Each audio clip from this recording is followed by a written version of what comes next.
Encourage men to see what they're capable of, and especially a man that's on the sexual market. And what that means is someone that's ready to actually experience and gain the experience with women, have a little bit of entitlement, you know? I think that's the key takeaway of the fuckboy lifestyle. And being that kind of man, being that kind of person, comes with it a few things. At first, when I kind of started this journey, I loved it. When I would sleep with a girl, I would see it as a massive accomplishment. And when I would have amazing days or amazing weeks where, you know, I'd be with this many women, I'd tell my friends, oh man, I'm the man, look at me, look what I did, look what I'd be in the club dancing with like 2 girls at the same time, and people would just be looking at me, oh my, this is the guy, this is the guy we want to be like. And I loved it. I loved every moment of it. It wasn't until I got a little older, a little wiser, I realized that I was doing this out of trying to fill a void in my heart that can never be filled by this.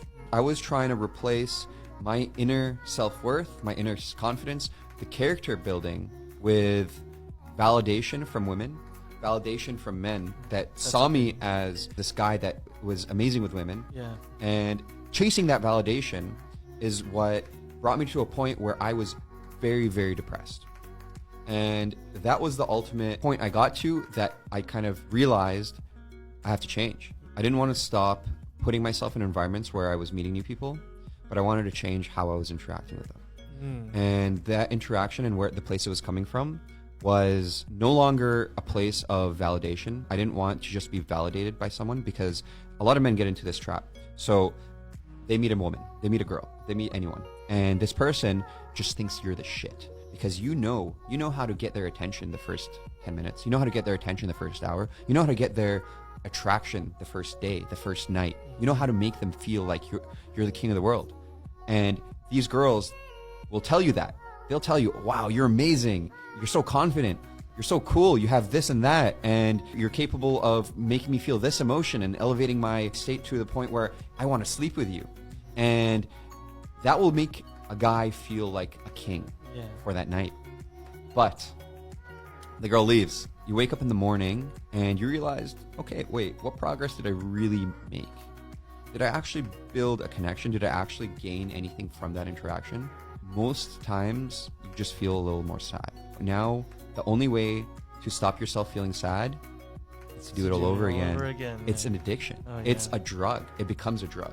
And you want this to continuously feed that void in your heart.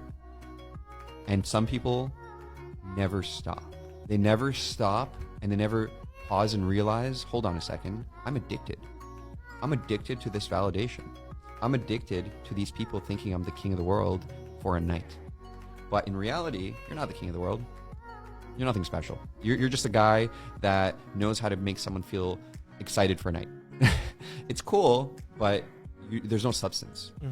And it's not until you realize that you actually start growing. And that's what I consider kind of the second half, or the continuation of the whole philosophy behind being with women, being this guy that is good at picking up women and stuff like that. A lot of guys stop at having the ability to do it, but never stop and think, okay, hold on, how do I become wise and use this for a greater purpose that doesn't have to be toxic and just validation seeking?